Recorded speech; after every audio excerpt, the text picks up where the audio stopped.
ಒಂದು ಪಂದ್ಯ ಆದ್ರೆ ಓಕೆ, ಎರಡು ಮ್ಯಾಚ್ ಆದ್ರೂ okay, but back to back failure. ಬಹುಶಃ ರೋಹಿತ್ ಶರ್ಮಾ ತಾನು ಕ್ಯಾಪ್ಟನ್ ಅನ್ನೋದರ ಜೊತೆಗೆ ಹಿಟ್ ಮ್ಯಾನ್ ಅಂತ ಅಭಿಮಾನಿಗಳು ಯಾಕೆ ಕರೀತಾರೆ ಅನ್ನೋದನ್ನೇ ಮರೆತಂತಿದೆ. ಸ್ಲಾಟ್ ಚೇಂಜ್ ಆದ್ರೂ ಕೂಡ ಲಕ್ ಮಾತ್ರ ಬದಲಾಗ್ತಾ ಇಲ್ಲ. ಹಾಗಾದ್ರೆ ರೋಹಿತ್ ಶರ್ಮಾ ನಿವೃತ್ತಿಗೆ ಹತ್ತಿರವಾದ್ರ ಅವರ ಪ್ರದರ್ಶನವೇ ಇದಕ್ಕೆ ಸಾಕ್ಷಿನ? ಕ್ರಿಕೆಟ್ ಎಕ್ಸ್ಪರ್ಟ್ಸ್ ಕೂಡ ಇದನ್ನೇ ಹೇಳ್ತಾ ಇರೋದು ಯಾಕೆ? ಹಿಟ್ ಮ್ಯಾನ್ ಎಡುತ್ತಾ ಇರೋದು ಎಲ್ಲಿ ಅನ್ನೋದನ್ನ ಹೇಳ್ತೇನೆ. ನಾನು ಶಾಂತ. ನೀವು ಸುದ್ದಿ ಅನ್ನದ ಸಬ್ಸ್ಕ್ರೈಬರ್ ಆಗೋದಿಕ್ಕೆ ಮರಿಬೇಡಿ.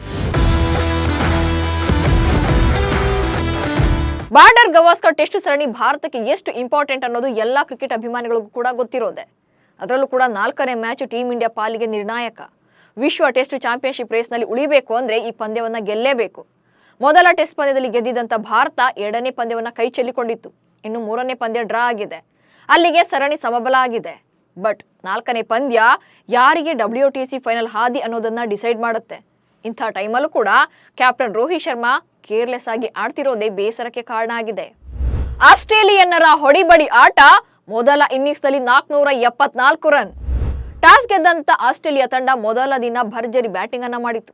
6 ವಿಕೆಟ್ಗೆ 311 ರನ್ಗಳನ್ನ ಗಳಿಸಿ ಶುಕ್ರವಾರ ಬ್ಯಾಟಿಂಗ್ ಅನ್ನ ಮುಂದುವರಿಸಿತ್ತು. ಇಂದು ಮತ್ತೆ ಭರ್ಜರಿ ಬ್ಯಾಟಿಂಗ್ ಮಾಡಿದಂತ ಆಸೀಸ್ ಪ್ಲೇಯರ್ಸ್ ಒಟ್ಟು 474 ರನ್ಗೆ ಆಲ್ಔಟ್ ಆದ್ರು. ಇದಾದ ಮೇಲೆ ಮೊದಲ ಇನ್ನಿಂಗ್ಸ್ ನ ಬ್ಯಾಟಿಂಗ್ ಮಾಡೋಕೆ ಟೀಮ್ ಇಂಡಿಯಾ ಓಪನರ್ಸ್ ಆಗಿ ಯಶಸ್ವಿ ಜೈಸ್ವಾಲ್ ಹಾಗೆ ಕ್ಯಾಪ್ಟನ್ ರೋಹಿತ್ ಶರ್ಮಾ ಕ್ರೀಸ್ಗೆ ಬಂದಿದ್ರು. ಈ ಪಂದ್ಯವನ್ನ ಭಾರತ ಗೆಲ್ಲಲೇಬೇಕಾದ ಅನಿವಾರ್ಯತೆ ಕೂಡ ಇದೆ. ಆದ್ರೆ ಟೀಮ್ ಇಂಡಿಯಾ ಪರ ಓಪನರ್ ಆಗಿ ಕ್ರೀಸ್ಗೆ ಬಂದಂತ ರೋಹಿತ್ ಶರ್ಮಾ ಮತ್ತೆ ಜವಾಬ್ದಾರಿಯನ್ನ ಮರ್ತಿದ್ರು. 5 ಬಾಲ್ 3 ರನ್. ರೋಹಿತ್ ಶರ್ಮಾಗೆ ಏನಾಯ್ತು? ಮೊದಲೆಲ್ಲ ರೋಹಿತ್ ಶರ್ಮಾ ಬ್ಯಾಟಿಂಗ್ಗೆ ಬಂದ್ರೆ ಹೊಡಿಬಡಿ ಆಟ ಆಡ್ತಾ ಇದ್ರು. ಅರ್ಧ ಗಂಟೆ ಕ್ರೀಸ್ ನಲ್ಲಿ ನಿಂತರೂ ಕೂಡ 50+ ರನ್ ಬಾರಿಸ್ತಾ ಇದ್ರು. ಒಳ್ಳೆ ಓಪನಿಂಗ್ ಅನ್ನ ಮಾಡಿ ಭದ್ರ ಬುನಾದಿಯನ್ನ ಹಾಕ್ತಾ ಇದ್ರು. ಬಟ್ ಈಗ ಟೆಸ್ಟ್ ಕ್ರಿಕೆಟ್ ನಲ್ಲೂ ಕೂಡ 5 ನಿಮಿಷ ಬ್ಯಾಟಿಂಗ್ ಮಾಡೋಕ್ಕಾಗ್ತಾ ಇಲ್ಲ. ಕಳೆದ 3 ಟೆಸ್ಟ್ ಪಂದ್ಯಗಳಲ್ಲೂ ಕೂಡ ಪೆವಿಲಿಯನ್ ಪರೇಡ್ ನಡೆಸಿದಂತಿದೆ ಅವರ ಪರ್ಫಾರ್ಮೆನ್ಸ್. ಮೆಲ್ಬೋರ್ನ್ ನಲ್ಲಿ ನಡೀತಾ ಇರುವಂತಹ 4ನೇ ಪಂದ್ಯದಲ್ಲೂ ಕೂಡ ಅದೇ ರಿಪೀಟ್ ಆಗಿದೆ. ಯಶಸ್ವಿ ಜೈಸ್ವಾಲ್ ಅವರ ಜೊತೆ ಓಪನರ್ ಆಗಿ ಕಣಕ್ಕಿಳಿದಂತ ರೋಹಿತ್ ಶರ್ಮಾ ಒಂದಂಕಿ ಮೊತ್ತದ ರನ್ ಕೂಡ ಸ್ಕೋರ್ ಮಾಡಲಿಲ್ಲ. 5 ಬಾಲ್ಗಳನ್ನ ಫೇಸ್ ಮಾಡಿ 3 ರನ್ ಗಳಿಸಿ ಪ್ಯಾಟ್ ಕಮಿನ್ಸ್ ಬೌಲಿಂಗ್ ನಲ್ಲಿ ಕ್ಯಾಚ್ ಕೊಟ್ಟು ವಾಪಸ್ ಆದ್ರು. ಬ್ಯಾಟಿಂಗ್ ಕ್ರಮಾಂಕ ಬದಲಾದ್ರೂ ಬದಲಾಗದ ನಸೀಬು.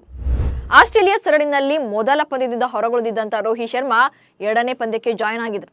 ಸೊ 2 ಮತ್ತು 3ನೇ ಪಂದ್ಯಗಳಲ್ಲಿ ಮಿಡಲ್ ಆರ್ಡರ್ ನಲ್ಲಿ ಬ್ಯಾಟಿಂಗ್ ಮಾಡಿದ್ರು. ಬಟ್ ಒಮ್ಮೆಯೂ ಕೂಡ 20ರ ಗಡಿ ದಾಟಿರ್ಲಿಲ್ಲ. ಕಳಪೆ ಫಾರ್ಮ್ ಅವರ ಬೆನ್ನತ್ತಿತ್ತು. ಹೀಗಾಗಿ ಒಂದಷ್ಟು ಮಾಜಿ ಕ್ರಿಕೆಟಿಗರು ಎಂದಿನಂತೆ ಓಪನರ್ ಆಗಿ ಕಣಕ್ಕಿಳಿದ್ರೆ ರೋಹಿತ್ ಶರ್ಮಾ ಆಡ್ಬೋದೇನೋ ಅಂತ ಸಜೆಷನ್ ಕೊಟ್ಟಿದ್ರು. ಹೀಗಾಗಿ ಶುಭ್ಮನ್ ಗಿಲ್ ರನ್ನ ಪ್ಲೇಯಿಂಗ್ 11 ಇಂದ ಡ್ರಾಪ್ ಮಾಡಿ KL ರಾಹುಲ್ ರನ್ನ 3ನೇ ಸ್ಲಾಟ್ಗೆ ಕಳಿಸಿದ್ರು. ರೋಹಿತ್ ಶರ್ಮಾ ಮತ್ತೆ ಓಪನರ್ ಆಗಿ ಬಂದ್ರು. ಬಟ್ ಆರಂಭಿಕರಾಗಿ ಕಣಕ್ಕಿಳಿದ್ರು ಕೂಡ ಕಮ್ ಬ್ಯಾಕ್ ಮಾಡೋಕ್ಕಾಗಲೇ ಇಲ್ಲ. ಪ್ಯಾಟ್ ಕಮಿನ್ಸ್ ಬೌಲಿಂಗ್ ನಲ್ಲಿ ಬೋಲ್ಯಾಂಡ್ಗೆ ಕ್ಯಾಚ್ ಕೊಟ್ಟು ಔಟ್ ಆದ್ರು. 4 ಇನ್ನಿಂಗ್ಸ್ಗಳಲ್ಲಿ ಒಟ್ಟಾರೆ ಗಳಿಸಿದ್ದೆ 22 ರನ್.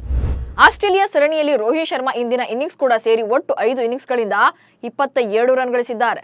2ನೇ ಪಂದ್ಯದ ಮೊದಲ ಇನ್ನಿಂಗ್ಸ್ ನಲ್ಲಿ 3 ರನ್, 2ನೇ ಇನ್ನಿಂಗ್ಸ್ ನಲ್ಲಿ 10 ರನ್ ಕಲೆ ಹಾಕಿದ್ರು. ಇನ್ನು 3ನೇ ಪಂದ್ಯದ ಮೊದಲ ಇನ್ನಿಂಗ್ಸ್ ನಲ್ಲಿ 10 ರನ್ ಬಾರಿಸಿದ್ರು. ಬಟ್ 2ನೇ ಇನ್ನಿಂಗ್ಸ್ ನಲ್ಲಿ ಬ್ಯಾಟಿಂಗ್ ಮುನ್ನವೇ ಮಳೆ ಕಾರಣದಿಂದಾಗಿ ಪಂದ್ಯ ಡ್ರಾ ಆಯಿತು. ಇದೀಗ 4ನೇ ಪಂದ್ಯದ ಮೊದಲ ಇನ್ನಿಂಗ್ಸ್ ನಲ್ಲಿ 3 ರನ್ಗೆ ವಿಕೆಟ್ ಒಪ್ಪಿಸಿದ್ದಾರೆ. ಈ ಮೂಲಕ 10 ಇನ್ನಿಂಗ್ಸ್ಗಳಲ್ಲಿ ಕಣಕ್ಕಿಳಿದು 22 ರನ್ಗಳನ್ನ ಮಾತ್ರ ಕಲೆ ಹಾಕಿದ್ದಾರೆ. ಸದ್ಯ ರೋಹಿತ್ ಶರ್ಮಾ ಅವರ ಬ್ಯಾಟಿಂಗ್ ನೋಡ್ತಾ ಇದ್ರೆ ಅವರಲ್ಲಿ ಕಾನ್ಫಿಡೆನ್ಸ್ ಕೊರತೆ ಕಾಣ್ತಾ ಇದೆ. ಅಡಿಲೇಡ್ ಬ್ರಿಸ್ಬೇನ್ ನಲ್ಲಿ ಕಂಪ್ಲೀಟ್ ಆಗಿ ವಿಫಲರಾಗಿದ್ದಂತ ರೋಹಿತ್ ಶರ್ಮಾ ಇಂದು ಕೂಡ ತಂಡಕ್ಕೆ ನೆರವಾಗಲೇ ಇಲ್ಲ. ಈ ಮೂಲಕ ರೋಹಿತ್ಗೆ ಟೆಸ್ಟ್ ಆಡೋಕೆ ಆಸಕ್ತಿನೇ ಇಲ್ಲ, ತಾಳ್ಮೆ ಇಲ್ಲ ಎಂಬ ಕಾಮೆಂಟ್ಸ್ಗಳು ಕೇಳಿ ಬರ್ತಾ ಇವೆ. 14 ಇನ್ನಿಂಗ್ಸ್ಗಳಲ್ಲಿ ಒಂದೇ ಅರ್ಧಶತಕ. ಅಷ್ಟಕ್ಕೂ ರೋಹಿತ್ ಶರ್ಮಾ ಆಸೀಸ್ ಸರಣಿಯಲ್ಲಿ ಮಾತ್ರ ಅಲ್ಲ, 2024ರಲ್ಲಿ ನಡೆದಿರುವಂತಹ ಟೆಸ್ಟ್ ಕ್ರಿಕೆಟ್ನಲ್ಲಿ ರೋಹಿತ್ ಬ್ಯಾಟಿಂಗ್ ತೀರಾ ಕಳಪೆಯಾಗಿದೆ. ಟೆಸ್ಟ್ ಕ್ರಿಕೆಟ್ನಲ್ಲಿ ತಮ್ಮ ಕೊನೆಯ 14 ಇನ್ನಿಂಗ್ಸ್ಗಳಲ್ಲಿ ಒಮ್ಮೆ ಮಾತ್ರ 50+ ರನ್ಗಳನ್ನು ಗಳಿಸಿದ್ದಾರೆ. ಬಹುತೇಕ ಪಂದ್ಯಗಳಲ್ಲಿ ಒಂದಕ್ಕೆ ಮೊತ್ತಕ್ಕೆ ಔಟ್ ಆಗಿದ್ದಾರೆ. ಅವರು ಕಳೆದ 14 ಇನ್ನಿಂಗ್ಸ್ಗಳಲ್ಲಿ ಕೇವಲ 11ರ ಸರಾಸರಿಯಲ್ಲಿ 155 ರನ್ಗಳನ್ನ ಮಾತ್ರ ಕಲೆ ಹಾಕಿದ್ದಾರೆ. ಜಸ್ಪ್ರೀತ್ ಬುಮ್ರಾಗೆ ಕ್ಯಾಪ್ಟನ್ಸಿ ನೀಡುವಂತೆ ಒತ್ತಾಯ.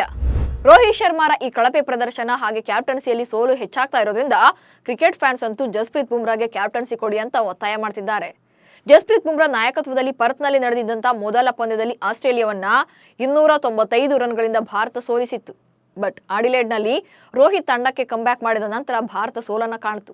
ಬ್ರಿಸ್ಬೇನ್ನಲ್ಲಿ ಪಂದ್ಯವನ್ನ ಡ್ರಾ ಮಾಡಿಕೊಳ್ಳಲಾಯಿತು.